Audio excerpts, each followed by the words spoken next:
Hi friends, welcome to my channel. ఈరోజైతే నేను నా పద్ధతిలో నా స్టైల్లో అయితే సాంబార్ ఎలా చేస్తానో దానికి కావాల్సినవి నేను ఒక కప్పు కందిపప్పు తీసుకున్నాను. అందులో హాఫ్ కప్పు శనగపప్పు తీసుకున్నాను. ముందు నానబెట్టుకున్నాను. ఇది పావు కప్పు తీసుకోవాలి శనగపప్పు. ఇప్పుడు మనం కందిపప్పు నీట్గా కడుక్కుందాం. కందిపప్పు అయితే నీట్గా ఇలా కడిగిన తర్వాత మనము ఈ శనగపప్పు కూడా నీట్గా కడుక్కొని వేసుకోవాలి. పావు కప్పు వేసుకోవాలి. శనగపప్పు ఎందుకు వేసుకోవాలంటే సాంబార్ చిక్కదనం కోసం, టేస్ట్ కూడా బాగుంటుంది ఫ్రెండ్స్. మనము కందిపప్పు కప్పు తీసుకున్నాం కదా, పావు కప్పు శనగపప్పు తీసుకున్నాం కదా, 2.5 కప్పులు వాటర్ వేసుకోవాలి. ఇప్పుడు మనం ఇది ఉడికించుకుందాం. సాంబార్లోకి నేనైతే ఈ వెజిటేబుల్ వేసుకుంటున్నాను ఫ్రెండ్స్. ఆనపకాయ, టమాటాలు, చిన్న సాంబార్ ఉల్లిపాయలు, చిలకడదుంప, క్యారెట్, 2 వంకాయలు, దోసకాయ, బెండకాయలు, ములక్కాయలు, బీన్స్, పచ్చిమిర్చి వేసుకోవాలి. ఇంట్లో ఏ ఉంటే అవి వేసుకోవచ్చు ఫ్రెండ్స్ సాంబార్లోకి. ఇప్పుడు మనం ఈ నీట్గా కడిగి కట్ చేసుకుందాము. ఇలాగా మన గుప్పిడంతా చింతపండు తీసుకొని నీట్గా కడుక్కొని నానబెట్టుకోవాలి ఫ్రెండ్స్. ఇప్పుడు మనం సాంబార్ అయితే రెడీ చేసుకుందాం ఫ్రెండ్స్. అన్నీ ఇలా కట్ చేసుకోవాలి. స్టవ్ వెలిగించుకొని ఒక పెద్ద గిన్నె తీసుకోవాలి. మనం సాంబార్ ఎక్కువగానే పెట్టుకుంటాం కదా, కొంచెం పెద్దగా ఉండాలి. ఇప్పుడు స్టవ్ మీద పెట్టుకొని ఒక స్పూన్ అయితే ఆయిల్ వేసుకున్నాను. ఆయిల్ అయితే వేడైంది. మనం సన్నగా కట్ చేసుకున్న పచ్చిమిర్చి వేసుకుందాము. మిర్చి వేగాక సాంబార్ ఉల్లిపాయలు కూడా వేసుకోవాలి. ఒక నిమిషం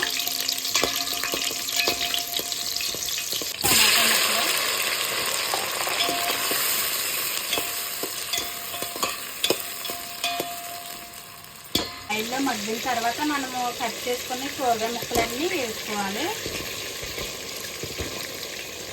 బెండకాయలు, ములక్కాయలు, వంకాయలు, చిలకడదుంప, దోసకాయ, క్యారెట్, బీన్స్ ఇవన్నీ వేసుకొని కలుపుకోవాలి.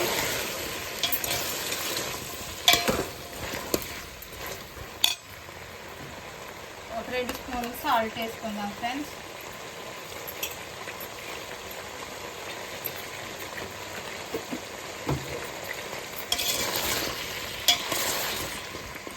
ఇవన్నీ మగ్గాలి. మనకి మూత పెట్టి మగ్గించుకుందాం.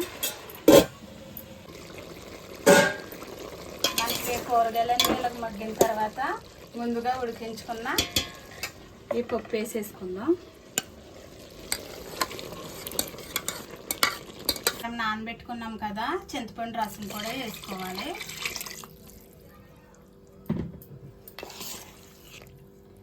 ఇలా కలుపుకోవాలి.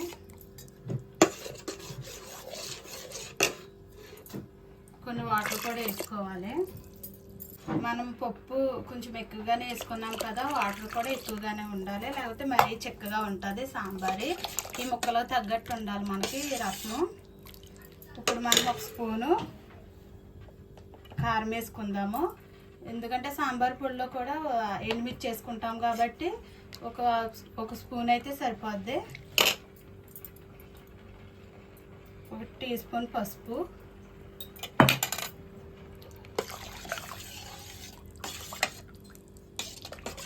సాంబార్ ఇలా మరుగుతున్నప్పుడు మనం కొత్తిమీర, కరివేపాకు వేసుకోవాలి. స్మెల్ బాగుంటుంది ఫ్రెండ్స్, బాగా మరుగుతుంది, టేస్ట్ ఉంటుంది వేసుకుంటే ఇలా మరిగేటప్పుడు. ఇప్పుడు మనం సాంబార్ మసాలా రెడీ చేసుకుందాము. సాంబార్ పొడి అయితే రెడీ చేసుకుందాం ఫ్రెండ్స్. స్టవ్ వెలిగించుకుని కడాయి పెట్టుకుని 1 స్పూను కందిపప్పు, 1 స్పూను శనగపప్పు, 1 స్పూన్ మినపప్పు వేసుకోవాలి. స్టవ్లో లో ఫ్లేమ్లో పెట్టుకుని వేసుకోవాలి. 2 స్పూన్లు ధనియాలు కూడా వేసుకుని వేపుకోవాలి. 1 స్పూన్ జీలకర్ర, 1/2 స్పూన్ మెంతులు,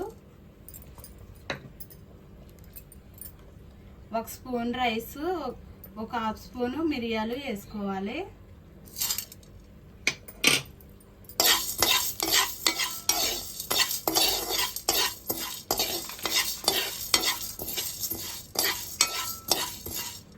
నాలుగు ఎండుమిరపకాయలు, కొంచెం కరివేపాకు కూడా వేసుకొని వేసుకోవాలి ఫ్రెండ్స్.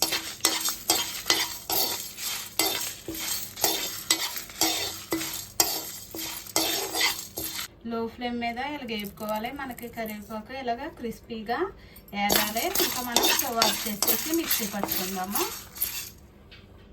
ఇప్పుడు మనము ఇవి మిక్సీ పట్టుకుందాము. మెత్తగా పొడి చేసుకోవాలి. ఇప్పుడు మనం మిక్సీ పట్టుకునే సాంబార్ పొడిని వేసేసుకోవాలి. వేసుకొని కలుపుకోవాలి. మనం రైస్ వేసాం కదా ఫ్రెండ్స్, రైస్ వల్ల కూడా సాంబార్ చిక్కదనం వస్తుంది.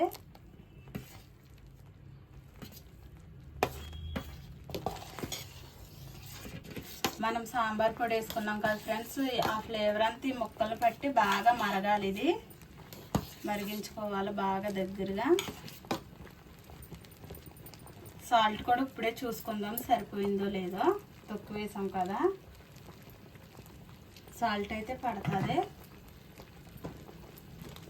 ఒక స్పూన్ వేసుకుందాం.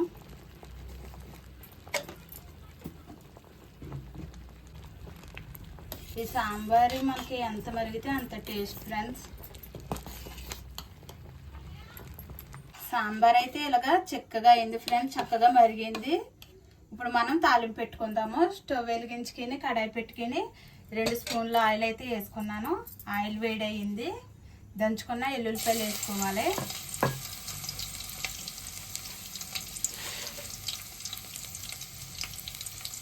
రెండు స్పూన్లు తాలింపులు వేసుకోవాలి. మినపప్పు, శనగపప్పు, జీలకర్ర, ఆవాలు.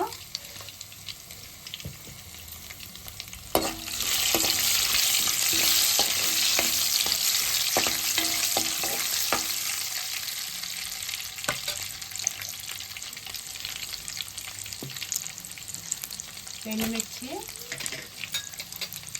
కరివేపాకు,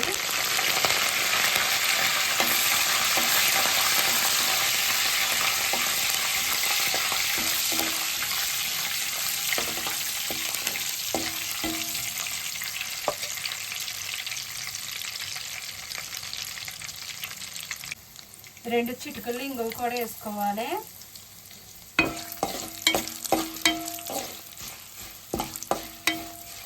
తాలింపు అయితే అయిపోయింది. ఇప్పుడు మనం సాంబార్లో వేసేసుకోవాలి.